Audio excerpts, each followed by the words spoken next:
శ్రావ్య TV ముందుగా headlines చూద్దాం. United India insurance Khammam divisional కార్యాలయం జప్తు. గోల్కొండ కోటలో విజయ దివాస్ వేడుకలు పాల్గొన్న మంత్రి జూపల్లి కృష్ణారావు. గ్రామ అభివృద్ధికి కృషి చేస్తా. బీబీసీపై డొనాల్డ్ ట్రంప్ సంచలన ఆరోపణలు దవా వేస్తానంటూ హెచ్చరిక. మెస్సీతో సెల్ఫీ వివాదంలో మహారాష్ట్ర సీఎం భార్య. నన్ను చూసుకునే నాకు పొగరు బాలకృష్ణ.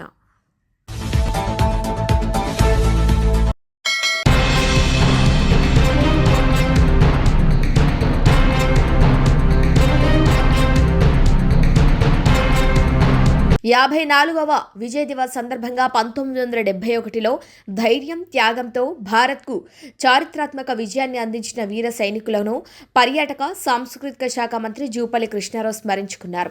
వారి దృఢ సంకల్పం, నిస్వార్థ సేవే దేశాన్ని రక్షించాయని, దేశ చరిత్రలో గర్వించదగిన క్షణాలు లిఖించారని చెప్పారు.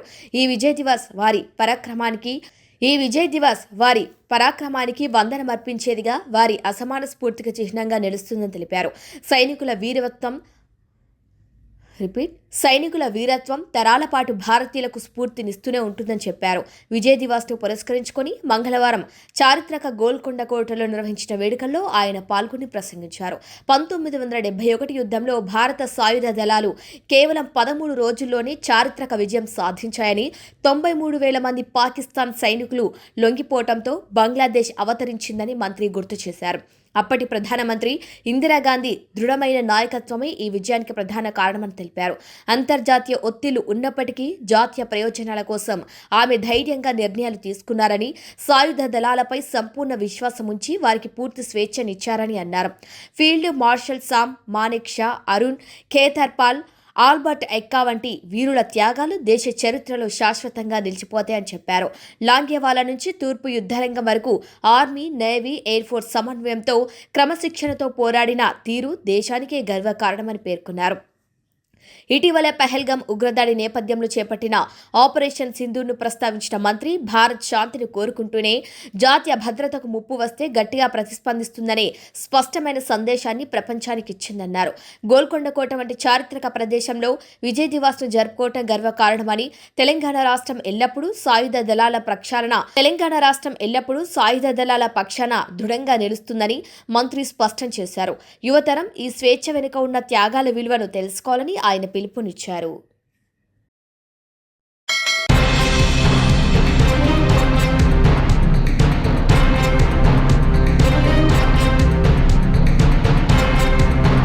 సంగారెడ్డి జిల్లాలో జహీరాబాద్ నియోజకవర్గం కోహీర్ మండలం వెంకటాపూర్ గ్రామంలో నూతన సర్పంచ్ అశోక్ అనే నేను మన ఊరిలో పుట్టి పెరిగిన మీ బిడ్డను. మన ఊరి ప్రతి సమస్య నాకు తెలుసు, ప్రతి ఇల్లు నా కుటుంబమే. ఈసారి మీ అందరి ఆశీర్వాదంతో సర్పంచ్ అభ్యర్థిగా గెలిపించాలంటూ అభ్యర్థించారు. అందువలన గ్రామ ప్రజలకు అందరికీ, చిన్నలకు పెద్దలకు, నా అక్క చెల్లెళ్ళకు, నా అన్నదమ్ములకు అందరికీ ధన్యవాదాలు. ముఖ్యంగా నా గుర్తు కాంగ్రెస్ పార్టీకని నాకు అధిష్టానం, మా విలేజ్ అధిష్టానం ఏమిచ్చారంటే మంచి క్యాండిడేటు గెలిపించుకోవాలి, మంచి పనులు చేస్తాడు అని చెప్పి నాకు ఒక బాధ్యత అప్పగించారు. ఆ బాధ్యతను నేను నెరవేరుస్తా. కాంగ్రెస్ పార్టీ నుంచి నాకు ఉంగరం గుర్తుకు ఓటు 157 మెజార్టీతో నన్ను మా గ్రామస్తులందరూ కలిసి గెలిపించారు. మా గ్రామ కాంగ్రెస్ పెద్దలకు, మా గ్రామ కాంగ్రెస్ లీడర్లకు అందరికీ ధన్యవాదాలు. కాంగ్రెస్ పార్టీ గతం ఏమి చేసింది, ఇప్పుడు ఏం చేస్తుందని, గత ప్రభుత్వం ఏం చేసింది సార్? ఇక డెవలప్ చేసింది. గత ప్రభుత్వం 10 సంవత్సరాలు టీఆర్ఎస్ ప్రభుత్వం వచ్చి ఏ పనులు చక్కగా సరి అయిన రీతిలో గ్రామ ప్రజలకు అందలేదు. కాబట్టి రేవంత్ రెడ్డి గారు ముందుకొచ్చి ప్రతి కడపకు, తెలంగాణ రాష్ట్రం మొత్తం ప్రతి కడపకు కాంగ్రెస్ పార్టీ పథకాలన్నీ అందాలని మాకు సూచనలు ఇచ్చారు. ప్రతి కడపకు కాంగ్రెస్ పార్టీ అభివృద్ధి పనులు మేము ప్రతి ఇంటికి వెళ్ళి మీకు ఇవి కాంగ్రెస్ గవర్నమెంట్ ఇండ్లు కానీ, రేషన్ కార్డులు కానీ, పింఛన్లు కానీ, కరెంటు బిల్లులు కానీ ప్రతి ఒక్కటి గవర్నమెంట్ మాఫీ చేసింది. ఆడవాళ్ళకు ముఖ్యంగా బస్సు ఫీరీ, గ్యాస్ సిలిండర్లు 500కే. ఇంకోటి గవర్నమెంట్ ఇల్లు గత 10 సంవత్సరాల్లో ఎవరికి ఏ ఇందిరమ్మ ఇల్లు ఎన్ని వచ్చాయి సార్? ఇందిరమ్మ ఇల్లు ఇప్పుడు ప్రస్తుతానికి ఫస్ట్ విడత 25 వచ్చాయి సార్. మళ్ళీ సెకండ్ విడతలో మళ్ళీ ఎలక్షన్ కోడ్ ఉన్నది కాబట్టి ఇవ్వలేరు, మళ్ళీ వస్తాయి ఇప్పుడు. ఇంకా ముఖ్యంగా ఏంటంటే గ్రామంలో అభివృద్ధి ఎలాంటిది జరగలేదు గత 10 సంవత్సరాల్లో. ఇప్పుడు మా రేవంత్ రెడ్డి సీఎం గారు అయిన సంది మాకు అన్ని విలేజ్లలో ప్రతిదీ ముందుకు చేసి వెళ్ళి మేమందరం గ్రామ ప్రజలకు అందరికీ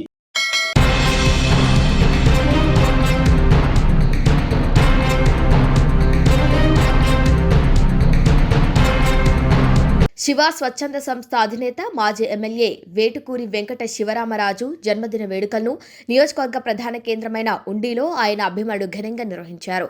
ఈ సందర్భంగా జరిగిన కార్యక్రమంలో దస్తావేజుల లేఖర్, సీనియర్ జర్నలిస్ట్ బురిడి రవిబాబు ముఖ్య అతిథిగా పాల్గొని మాట్లాడారు. మాజీ ఎమ్మెల్యే శివరామరాజు ఉండి నియోజకవర్గానికి 10 సంవత్సరాల పాటు ఎమ్మెల్యేగా సేవలు అందించారని గుర్తు చేసుకున్నారు. ఆరోగ్యశ్రీ పథకం లేని రోజుల్లోనే శివ స్వచ్ఛంద సంస్థ ద్వారా అనేక మంది పేదలకు వైద్య సేవలు అందించి ప్రాణదాతగా నిలిచిన వ్యక్తి కలవపూడి శివ అని ఆయన అన్నారు. శివ స్వచ్ఛంద సంస్థ సేవను ఆదర్శంగా తీసుకొని అప్పటి ప్రభుత్వం ఆరోగ్యశ్రీ పథకానికి రూపకల్పన చేసిందని రవిబాబు తెలిపారు. ప్రజాసేవే లక్ష్యంగా శివరామరాజు చేసిన కృషి చిరస్మరణీయమని అన్నారు. జన్మదిన వేడుకల సందర్భంగా పేదలకు భోజనాలు ఏర్పాటు చేయడంతో పాటు శీతాకాలాన్ని దృష్టిలో ఉంచుకొని దుప్పట్లను కూడా పంపిణీ చేశారు. ఈ కార్యక్రమంలో కల్వపూడి శివ అభిమానులు, స్వచ్ఛంద సంస్థ సభ్యులు పెద్ద సంఖ్యలో పాల్గొన్నారు.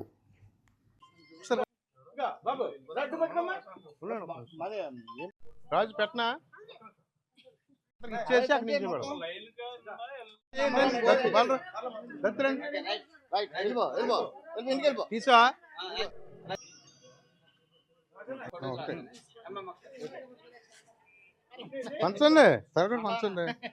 వచ్చాం కదా, మమ్మల్ని లాగేసి ఇచ్చాడు మడపాలంగా.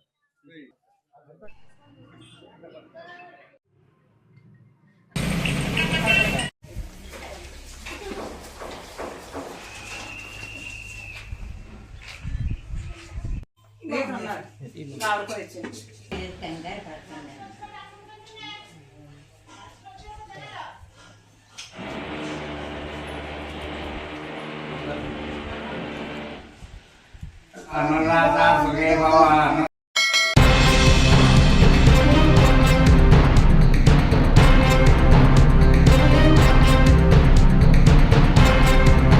భారత మాజీ ప్రధానమంత్రి అటల్ బిహారీ వాజ్పేయి విగ్రహాన్ని కృష్ణా జిల్లా మచిలీపట్నం హౌసింగ్ బోర్డు నందు ఆవిష్కరించారు విద్యా ఐటీ శాఖ మంత్రి నారా లోకేష్. భారతీయ జనతా పార్టీ అధ్యక్షులు పివిఎన్ మాధవ్, రాష్ట్ర మంత్రి కొల్లు రవీంద్ర పాల్గొన్నారు. శాసనసభ్యులు సుజన చౌదరి, మండలి బుద్ధప్రసాద్, బోడే ప్రసాద్, కాగిత కృష్ణప్రసాద్, వర్ల కుమార్ రాజా, వెనిగళ్ల రాము, ఎమ్మెల్సీ సోము వీర్రాజు, కూటమి నాయకులు, కార్యకర్తలు పాల్గొన్నారు.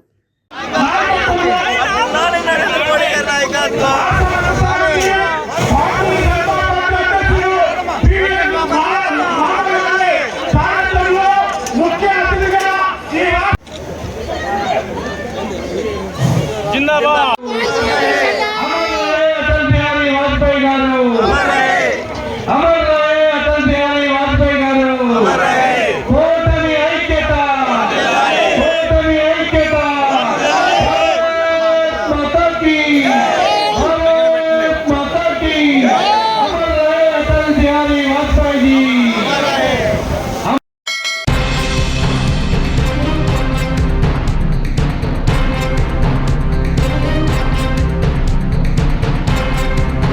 యునైటెడ్ ఇండియా ఇన్సూరెన్స్ కంపెనీని జప్తు చేస్తూ జిల్లా కోర్టు తీర్పునిచ్చింది. 2019లో కోదాడలో తమ కూతురు, అల్లుడు ఓ రోడ్డు ప్రమాదంలో మరణించగా దానిపై ఇన్సూరెన్స్ నష్టపరిహారం ఇవ్వలేదని కోర్టును ఆశ్రయించారు బాధితులు.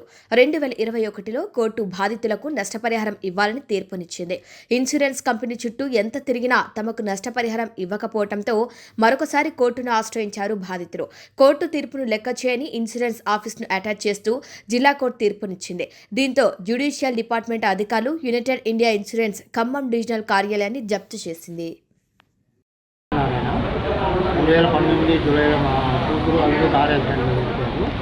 కోర్టు వేస్తే ఇన్సూరెన్స్ కంపెనీ వాళ్ళు 2 సంవత్సరాల నుంచి కూడా డబ్బులు ఇప్పుడు 2 సంవత్సరాల రైతులు జడ్జిమెంట్ వచ్చి అది ఇది వాయిదాలు వేసుకుంటా చెప్తున్నారు కానీ డబ్బులు అయితే ఇవ్వట్లేదు. జిల్లా జడ్జి గారి ఆదేశాల మేరకు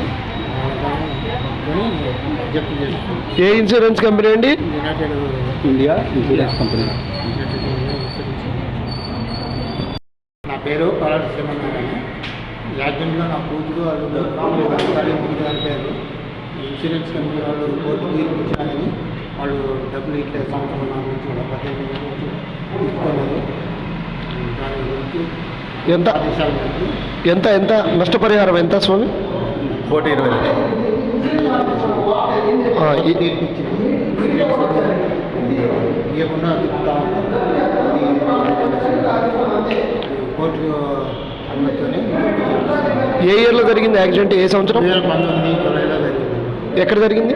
కోదాడ దగ్గర జరిగి చనిపోయారు. ఏ ఇన్సూరెన్స్ కంపెనీ అండి? United India insurance company.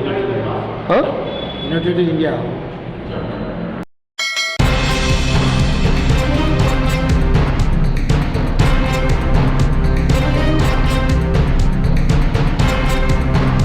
Rangareddy జిల్లా తెలంగాణ రాజ్యాధికార పార్టీ కార్యాలయంలో పార్టీ జిల్లా అధ్యక్షుడు బండారి రమేష్ యాదవ్ చేతుల మీదుగా అధికారిక నియామక పత్రం అందజేశారు. పార్టీ రాష్ట్ర జిల్లా కార్యవర్గ సూచన మేరకు శంకరుల సురేష్ ముదిరాజ్ను రంగారెడ్డి జిల్లా ఉపాధ్యక్షుడిగా నియమించారు. ఈ నియామకం పార్టీ అధ్యక్షులు ఎమ్మెల్సీ తీన్మార్ మల్లన్న, రాష్ట్ర వర్కింగ్ ప్రెసిడెంట్ మరియు ఉమ్మడి రంగారెడ్డి జిల్లా ఇన్ఛార్జ్ సుద్దగాని హరిశంకర్ గౌడ్ ఆమోదంతో జరిగింది. నియామక పత్రాన్ని జిల్లా అధ్యక్షుడు బండారి రమేష్ యాదవ్ స్వయంగా అందజేశారు. ఈ సందర్భంగా జిల్లా అధ్యక్షుడు బండారి రమేష్ యాదవ్ మాట్లాడుతూ శంకరుల సురేష్ ముదిరాజ్ గతంలో బీఎస్పీ షెర్లింగంపల్లి ఇన్ఛార్జిగా బాధ్యత నిర్వహించారని, తీన్మార్ మల్లన్న ఆలోచనలు, ఆశయాలు నచ్చి తెలంగాణ రాజ్యాధికార పార్టీలో చేరటం జరిగిందని తెలిపారు. రాబోయే రోజుల్లో వివిధ పార్టీల నుంచి మరింత నాయకులు టీఆర్పీ పార్టీలోకి చేరే అవకాశం ఉందని ఆయన పేర్కొన్నారు. ఈ సందర్భంగా నాయకులు మాట్లాడుతూ పార్టీ విస్తరణ, మహిళా శక్తీకరణ, గ్రామ వార్డు స్థాయిలో పార్టీ బలోపేతం కోసం సురేష్ ముదిరాజ్ కృషి చేస్తారని ఆశాభావం వ్యక్తం చేశారు. పార్టీ అప్పగించిన బాధ్యతను నిబద్ధతతో నిర్వహిస్తారని నూతన ఉపాధ్యక్షుడు సురేష్ ముదిరాజ్ తెలిపారు. ఈ కార్యక్రమంలో జిల్లా వర్కింగ్ ప్రెసిడెంట్ నర్సింగ్ ముదిరాజ్, జిల్లా మహిళా అధ్యక్షురాలు బండారు విజయలక్ష్మి, డాక్టర్ రీతు శర్మ, రాధమ్మ, జిత్తు ముదిరాజ్ తదితరులు పాల్గొన్నారు.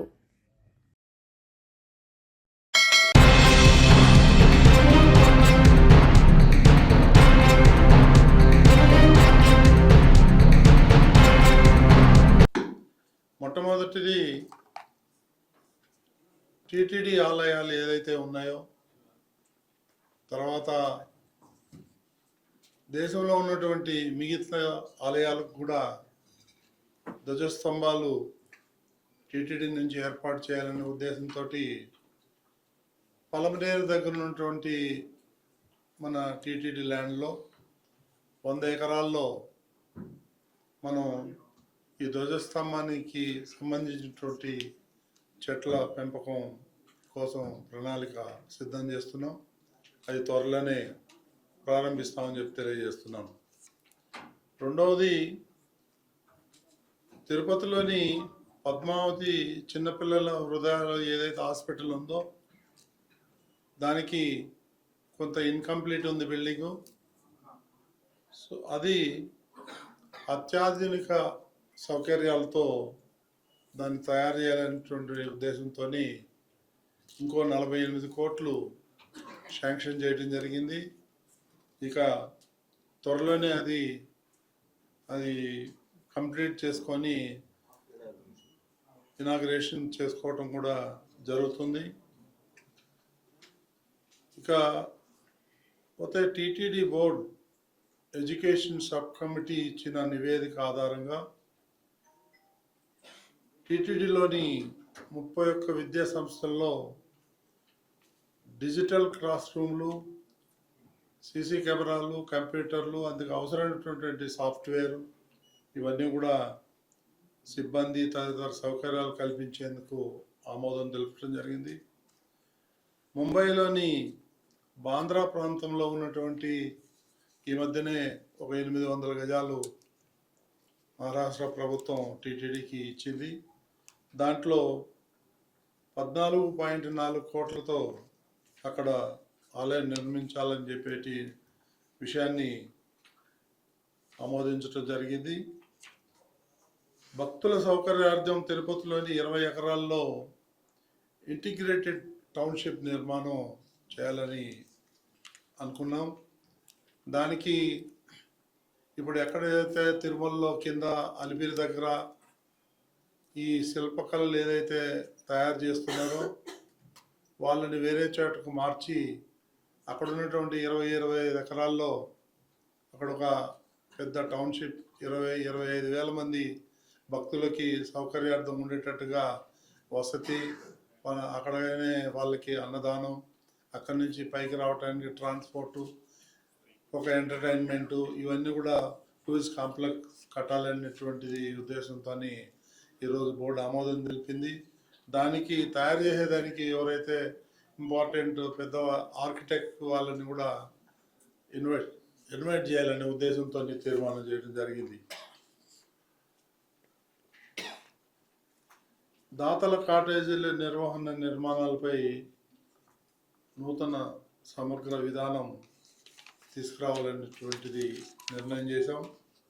అదేవిధంగా తిరుపతి జిల్లా తలకోనలో ఉన్నటువంటి సిద్ధేశ్వర స్వామి ఆలయం నిర్మాణ పనులు 2వ దశలో 14.10 కోట్లతో ఇప్పుడు మంజూరు చేయడం జరిగింది.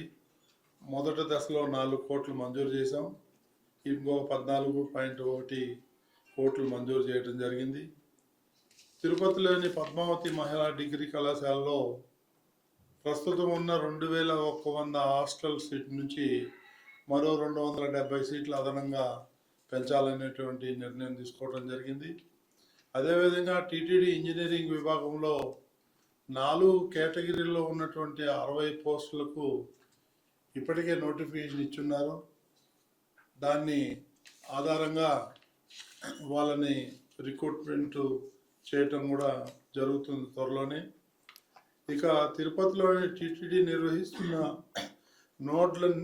రోడ్లైతే ఏదైతే ఉన్నాయో తిరుపతి అంటే ఈ టెంపుల్ పైకి తిరుమలకు వచ్చే దారులు ఏవైతే ఉన్నాయో అవన్నీ కూడా రిపేర్లు చేయటం, బ్యూటిఫికేషన్ చేయటం, అవన్నీ కూడా టీటీడీ బాధ్యత తీసుకుంటుంది.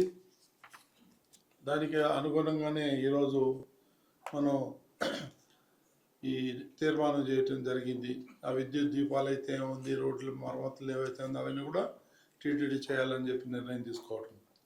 ఇకపోతే శ్రీవారి పోర్టులో నిబంధనల మేరకు నూతనంగా 18 పోర్టు సూపర్వైజర్లని తీసుకోవటానికి ప్రభుత్వానికి నివేదిక పంపించాలని చెప్పి నిర్ణయం తీసుకోవడం జరిగింది. తిరుమలలోని రహదారులు, ప్రధాన కూడళ్ళు పేర్లను వైష్ణవి పురాణాలు, అల్వార్లు, అన్నమాచార్య సంకీర్తనలతో శ్రీవారి నామాలు తదితర పేర్లతో మార్చేందుకు కమిటీ ఏర్పాటు చేయడం జరిగింది. ఈ కమిటీలో జాతీయ సంస్కృతి విశ్వవిద్యాలయం దూర విద్యా కేంద్రం డైరెక్టర్ డాక్టర్ చక్రవర్తి రంగనాథన్, అన్నమాచార్య ప్రాజెక్టు ప్రత్యేక అధికారి మెడసాని మోహన్, పురాణ ఇతిహాస ప్రాజెక్ట్ ప్రత్యేక అధికారి డాక్టర్ డి ప్రభాకర్ కృష్ణమూర్తులతో కమిటీ ఏర్పాటు చేయడం జరిగింది. వాళ్ళు సూచనల మేరకు వాళ్ళు పేర్లు ఇచ్చినట్లయితే మనం ఇక్కడ తిరుమలలో ఉన్నటువంటి వీధులకి అందరికి కూడా ఒక్కొక్క పేరు పెట్టడం జరుగుతుంది. ఎందుకంటే భక్తుల సౌకర్యార్థం ఇది చాలా మంచి పరిణామం అని చెప్పి నేను తెలియజేస్తున్నాను. అదేవిధంగా శ్రీవారి ఆలయంలో ఒక ప్రధాన సన్నిధి యాదవ్తో పాటు అదనంగా మరో సన్నిధి యాదవ్ పోస్టుకు ఏర్పాట్లు నిబంధనల ప్రకారం భర్తీకి ఆమోదం చేయడం జరిగింది. ఇకపోతే రాష్ట్ర ప్రభుత్వ జూనియర్ కళాశాల అమల్లో ఉన్నటువంటి మధ్యాహ్న భోజన పథకం తరహాలో టీటీడీ ఎస్వి జూనియర్ కళాశాల, ఎస్విడబ్ల్యూ జూనియర్ కళాశాల, డే స్కాలర్ మధ్యాహ్న భోజనం వీళ్ళందరికీ కూడా మధ్యాహ్నం భోజనం అందించాలనేటువంటి నిర్ణయం కూడా తీసుకోవడం జరిగింది. టీటీడీ అనుబంధ ఆలయాల్లో పనిచేస్తున్నటువంటి 62 మంది అర్చక, పరిచారక, పోర్టు వర్కర్లు, ప్రసాద డిస్ట్రిబ్యూటర్లకు వేతనాలు పెంచాలని నిర్ణయం తీసుకోవడం జరిగింది. ఇందులో అర్చకులకు 25,000 నుండి 45,000, పరిచారకులకు 23,140 నుంచి 30,000కి, పోర్టు వర్కర్లకి 24,279 నుండి 30,000కి, ప్రసాదం డిస్ట్రిబ్యూటర్లకి 23,640 నుండి 30,000కు పెంచాలనేటువంటి నిర్ణయం కూడా తీసుకోవడం జరిగింది. ఇకపోతే తిరుమలలోను కాలిబాటలో ఉన్న పురాతన ఖచ్చితంగా నిర్మాణం పరిరక్షణ కొరకు ప్రత్యేకంగా ఒక విభాగం ఏర్పాటు చేసి అనుభవం గల అధికారుల నియమానికి వాళ్ళకి ఆమోదం చేయటం కూడా జరిగింది.